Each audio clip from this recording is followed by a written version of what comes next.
Welcome to a brand new episode of Retake. I'm your host, Lisa Dwan, here with Parker, Intero, Bakai. Hello. Emphasis. Hello. Hello. Hello. Okay, that's enough hellos. Hello there. Hello there. Hello there. Hello there. Hello there. Well, we got a great episode for you, though. We're going to be looking at all the hottest plays from the previous week, as we always do. One of the freshest faces in all of NA League, Kanzen from eUnited, is going to be joining us. And then some exciting stats to dive into involving operator pick rates. That's right. But before we get into all of that, I do want to take a moment to really enjoy this fall weather because it's really nice. And you know what the nicest thing to do in the fall weather is? Pumpkin spice lattes. You want to do a pumpkin spice latte? Make them. Active listening, Parker. Make them. No. Well, drink them. Drink them. Okay, we're getting off sidetracked here. Okay, the point is, the nicest thing to do is to take a trip to the Chalet. Because in this Explained, we're going to be looking at Chalet, the new and improved map, and breaking it all down for you. And there's one spotted inside. Surely he will. Oh, he's already Do all the rest of the work. Here's the shot through the He barricade. needs to land a single bullet, and he must know that at this point. While If he's Sights, close on- Skins, and Sam took up most of the conversations around Shadow Legacy, the Chalet rework has been a quiet addition. It's the third map this year to get a facelift, behind the House and Oregon reworks in Seasons 1 and 2. It wasn't supposed to receive a makeover until Season 4. However, Chalet and Skyscraper switched places in the roadmap. With the remodel all wrapped up, let's take a look at the old Chalet, Ubisoft's changes, and why it needed a rehaul. Chalet is a cozy little getaway set in the snowy French Alps. It's one of the original launch maps and was featured in Situation number 10. Ubisoft originally designed the map with high mobility and roaming in mind. Unfortunately, that didn't necessarily translate too well to higher level gameplay, with the outer balcony being a driving factor in this. Also known as the canine spot for the ex-pro player's preference, the balcony windows were the perfect anti-roam spot. One attacker could effectively hold angles on almost every main rotation route by looking from the balcony into the Great Room. This made things tricky for defenders looking to make their way through the first and second floors undetected. On the attacker's side of things, rotating was a task as you would need to run all the way around the property to get to the other important entranceways. Overall, the map felt cramped, and after criticism from the community, Ubisoft committed to changing things up in Year 5. One of the most important changes was to K9's spot on the balcony, with all but one window closed up. The single window now has fewer sightlines into the Great Room than before, but it also gives attackers another entrance into the second floor.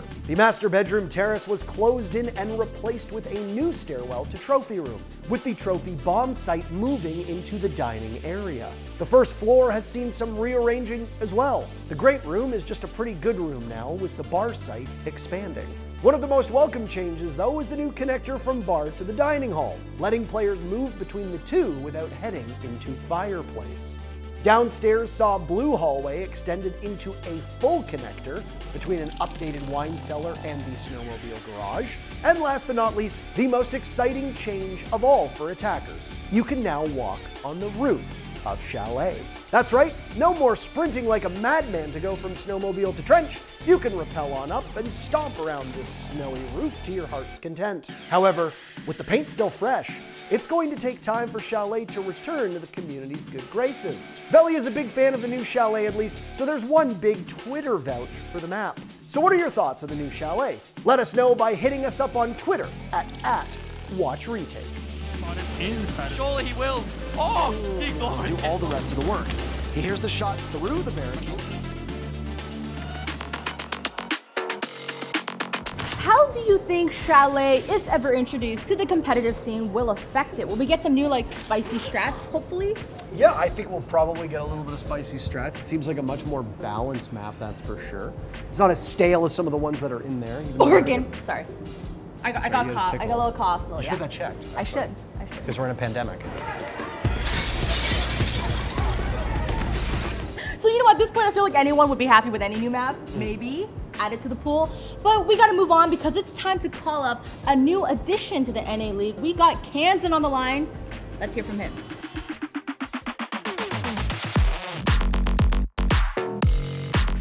One of the newest additions to the North American League, and in particular the US division, is none other than Kanzen. He joins us from Las Vegas, Nevada, as a kind of a superstar for this team. You've played a couple matches now, and your stats have been pretty darn good. What's it like acclimating to the highest level of competition in Rainbow Six? Well, it's just like any other team. You get on and scrim. The only difference really is that you're living with them now. When it comes to eUnited, the team has got a lot of controversy and people talking about them, but not necessarily for the right reasons. In the very first portion of stage one, in phase one, the team didn't perform, I think, to the standards that it had set for itself. Did you feel any pressure when you and Rexon joined the team to immediately try to fix not just the reputation of eUnited, but also the performance? I wouldn't say there was much pressure, but there was definitely a little to try and not get relegated. So I've never had a professional team before, so they can mold me into what they needed for the team to not get relegated. So they picked you up for your potential, but obviously they saw some things out of you that they liked previously. How has that adjustment been going from playing at an amateur level to immediately jumping into the big leagues? It's been really different because in my T3 teams, I've always played a different role than what I do now. It's been a little bit strange to getting used to those roles, but I think I've done a pretty good job so far and just gotta keep improving in the future. Well, your last match you popped off, and I think you performed well above what a lot of people thought for somebody who was only playing in their second match at a tier 1 level. What is the biggest change that you've noticed in your opponents going from a tier 3 to a tier 1 level? And I know most people are probably gonna say aim to a certain extent. I don't know if you would agree with that, but what to you stands out the most? I would say the chances that you have to clutch. In a lot of T3 teams, you can clutch against them so easily. They just make stupid plays and they're not in the right positions. At a T1 level, it's so hard to win a clutch, even just like a 1v2, it's very hard. So what's your biggest point of pride so far in the 2 matches you've played? You talked about how you've swapped up roles now, but it doesn't sound like they've radically altered your play style. When you look back on those 2 matches, and you've played quite well in both of them, what's the one thing that you're happiest with in regards to your own performance? Obviously, I'm happy beating Sonics 2-0. That was a very big win for us. SSG game, I feel like we could have won. The mistakes that we made is the reason we lost, to be honest. So how do you correct those for the future? Because your team is in a bit of a transition, right? We've talked a lot on the broadcasts about how eUnited has used to play their own style. You now look like you're playing much closer to the meta. How do you prevent those mistakes from happening in the future to ensure that if there is a rematch with Space Station, you end up prevailing? I mean, we just gotta rewatch the VODs that we have and then see what we did and then take it step by step to make sure we don't do those again. The coaching staff that you have has continued to grow, and Meepy obviously is the big voice now for this team. What does he provide to eUnited that you think another coach wouldn't be able to do? Him finding out what map bans, what op bans that we're gonna do and the other team's gonna do have been very helpful. Like the game against Sonics, the bans that he provided honestly won us the game. How well do you synergize with the rest of the team? Because I don't know your full backstory, but I don't think you have a ton of experience with these players previously. So was it tough for you to come in and immediately click with the team? I don't think so. I mean, they made it pretty easy to chill and just vibe with the team. I did scrim Yeti a lot back in T3 when he was in on DG and Challenger League. So I always had some familiarity with him. Now, I don't want to put you on the spot, but can you make a prediction for eUnited for the remainder of this stage? Because you beat the Sonics 2-0, you came pretty close to defeating SSG. What do you think your ceiling is for this stage right now? Beat DZ, we make top 4, and then if we make top 4, I think we're guaranteed to make the major. You think that it's possible to knock off the defending major champions? For sure. Well, I like that confidence. Anything that you're looking for yourself, by the way, over the next little while, because obviously you've been playing for a long period of time, but not at a tier 1 level. I already asked you what you are most proud of. But if I could ask you, what's the one thing that you want to work on the most? What would you say that is? I need to work on, like, not getting mad when I die sometimes because people make rat plays. I think that's advice that applies for every person who plays Rainbow Six right now. So I don't think you're alone with that one there.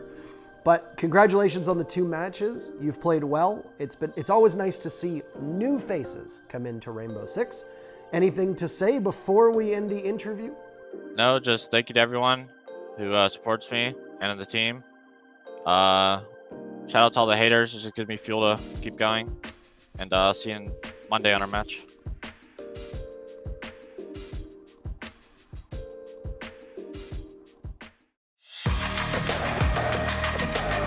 Stage 2 is in full swing, and we're back with yet another 6-pack. Why don't we kick things off with a different kind of 1v5 clutch? Retro gets exactly what he needs in this clip to win a wild first round against Oxygen. This is very curious because usually the mute jammer would be in the center of the wall, and they definitely know it's muted because of obviously the electrical sparks coming off of the utility. But Laxion's going to get a pickup as well as Slash, so all of a sudden this round, a touch winnable, especially after they lock down the smoke in the backline. It's all left up to Retro right now in a 1 versus 5. Doesn't really know where anyone is, but no one knows where he is either. Bomb now going down. He's going to get 1 pickup, but you know he's inside of the smoke. He knifes. He gets 1. Retro, are you actually going to win this? You are! What? In God's... No! What was that? What? Oh my god. That was absolutely insane from Retro. Even he's laughing in the chat right now. Just throws out a casual LOL as he's able to somehow sneak that round in for Disrupt out of absolutely nowhere. Speakeasy's been on the 6-pack a time or two, and it's easy to see why. Down to 1 HP and a dream, he pulls off this literal last-second clutch against Talon on Theme Park. The issue is now, they're not going to be able to open up any walls. They need to go through split. That's the only way they can make this happen. And there is a TCSG just waiting on the floor for them to just walk into it until the left mouse button will be spammed out. Smoke Genesis will be tossed out. 13 seconds. Flashbang coming in. Tomorrow is going to be able to land 1 kill. Will be able to land 2 kills there. The diffuser will be dropped. Speakeasy, however, will be responding. Manages to pick up 1. There's 5 seconds left. Will he be able to go for the kill? No, because he's hiding right now. Is he able to... Yes, he does. The pistol, the 1-tap onto Tomorrow. He was low on HP. It was just enough. And Giant's able to pick up the round and deny that 3-3 from happening. I'm pretty sure Speakeasy didn't even know that he just did that. Anyton has quickly proven himself as one of Cyclops Gaming's stars, and clips like this prove it. Staring down 3 members of Norengo on Clubhouse, Anyton pulls off the final OT clutch. As well. This is huge control. Numbers advantage to the attackers, to Cyclops. Pushing up now. Can they force this plant down? It's so difficult to succeed in planting in Jim, but Ayagator is going to stick it. Papilia looking for the angle. He can't find it in 1 second. The diffuser will be planted, but Norengo find all the kills. It is all on Addison on the windows. 1 versus 3 cleans up the first player, but he has to watch everything. It's a 1v1 on round 15 with the pistols. Can Addison hold on for just a little longer? And Cyclops hold the forts and win in ultimate overtime over Norengo. What an absolute beast of a player! PSK has been playing Lights Out Siege so far this stage for Team Liquid. In this next clip, he completely blows away Black Dragons on match point to secure the big dub. Get around out of this. You've left yourself again in a position where you're executing late. Down to the last sort of 20 seconds is probably where we're going to see this one kick off. And of course, on the flip side, Team Liquid, they're in a 5 versus 4. All right, Hugzord coming out with another one. This is way better now. You can effectively play off this. This is going to be very hard for Liquid to get much momentum out of it unless they beat themselves, making that 6th player of the time a big talking point. PSK still has a Nitro as well, and there's 2 people lurking in close proximity. A well-timed Nitro here could do so much if it's done correctly. It could be 2 freebies to him if he gets it off. Chucks it out through the wall, detonates it, there's the 2! As he shuts them both down, Palu as well with another one. He peeks up from over the top of the shield. PSK, the madman blows them all away! Packbull is Team Secret's newest player, but he's already turning up big for them. The former Yukon player sweeps through 3 members of G2 in his first EU League match. Only one is inside, it's Packbull, the new IGL.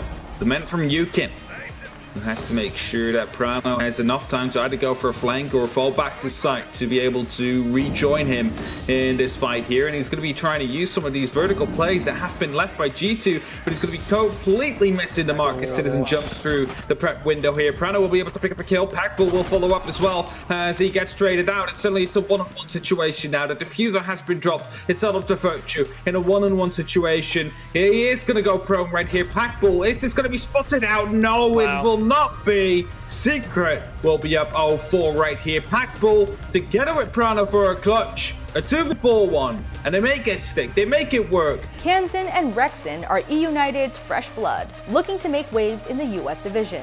Well, they did just that against the Sonics, barreling through 4 players to hit match point. What tends to happen is that the match tightens up as the teams don't want to get too aggressive. Both of them obviously are more than capable of swinging on in and playing off of that, but they are giving their opponents the utmost respect. And the 30 seconds left, the first opportunity is going to come to Super. He just pops up into Attic. There's another for Super. He can't be stopped. T5 in hand. Statistically, he's having a pretty good day, and obviously since the rehost, you lose some of those stats. 15 seconds left for the remaining members of eUnited just swing on in. Gomphy just punishes Grixer after he gets traded off, and then back and forth with Kanzen getting 2 big kills. It's now all up to Easily, but he's not going to be able to do it. eUnited somehow just yanks that round away from the Sonics when they had no right winning it. And what could have been a tie game is now match point for eUnited. That's all for this week's 6-pack. With all the leagues in full swing, we can't wait for even more amazing highlights.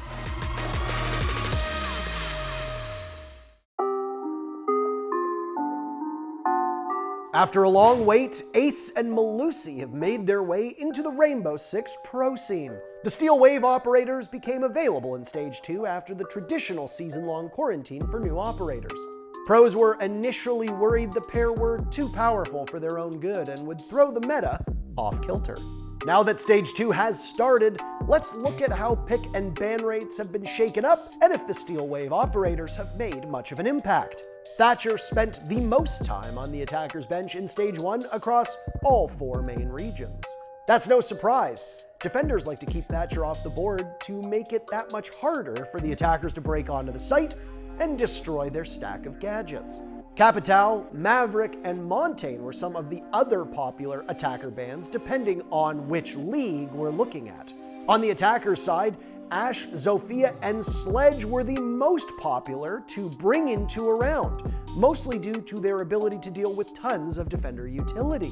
Fast forward now to Stage 2 and, well, Thatcher is still the prime ban target across the Tier 1 scene.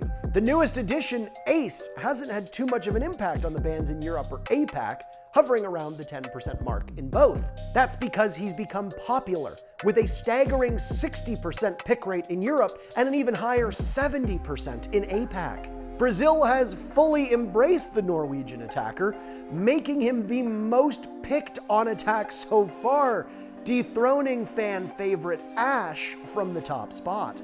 The Americans are the only region reigning on Ace's proverbial parade this stage. He's the number 2 ban pick at 50%, behind, you guessed it, Thatcher. Despite that, he still has a pick rate of 41%, making him the 6th most popular operator in North America. Meanwhile, Montaigne, Capitao, and Maverick are still popular bans in Europe, Brazil, and Asia, just as they were before. Again, North America just has to be unique, banning operators like Nomad and Jackal over Capitao and Montaigne. On the defender's side of things, we've seen ban rates get shuffled around between stages. Valkyrie and Miro were by far the most banned operators in Stage 1, largely due to how powerful their gadgets are. Wamai was both a popular pick and a popular ban choice in Stage 1, but has seen his ban rate skyrocket in APAC, EU, and NA during Stage 2.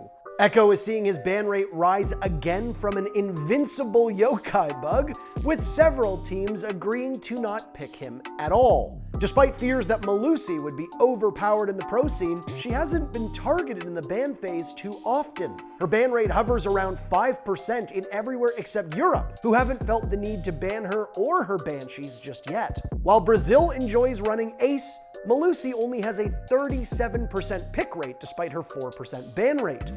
It's still early in the stage, but Ace and Melusi are already getting good use in pro play.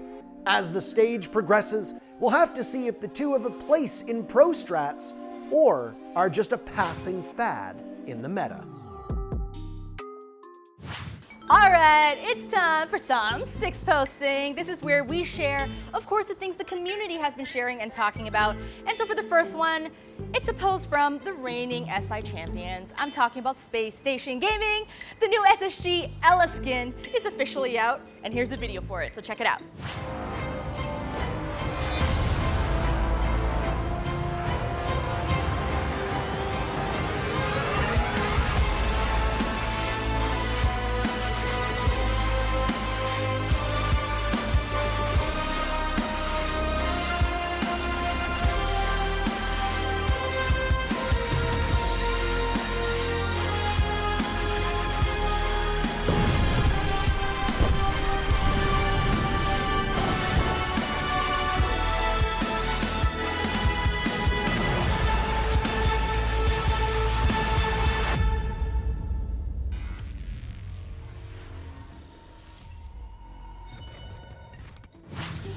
Reports say that they were inspired by, you know, the poison tree frog, the one with yellow and black.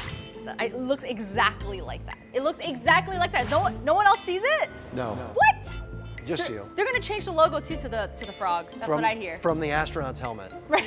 Oh. Our second one, by the way, and I guess technically our last, comes courtesy of Jono146, and it's a PSA, a public service announcement. That's right. For all of us, and it's what Rainbow Six needs, / what we want. What is it? / it warms the heart. Okay.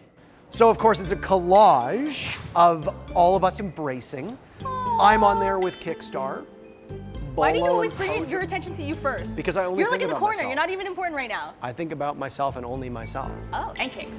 And kicks, of course. Nobody else. Yeah. I think it's heartwarming, and obviously stay 6 feet apart. Yes. now, Well, this is back to the time where hugging was okay. Hug me, brother! You know, everyone wants to go back to that. But I think the whole message you can get is that we just want more heartwarming moments. Let's Yes. make this a happy, non-toxic place More for wholesome everyone. moments. That's right. All right, that's the end of this episode. Be sure to follow us on all of our socials at Watch Retake. And don't forget, we have a YouTube where we upload everything fully on there. So be sure to like and subscribe. That's it from us. We'll catch you next time.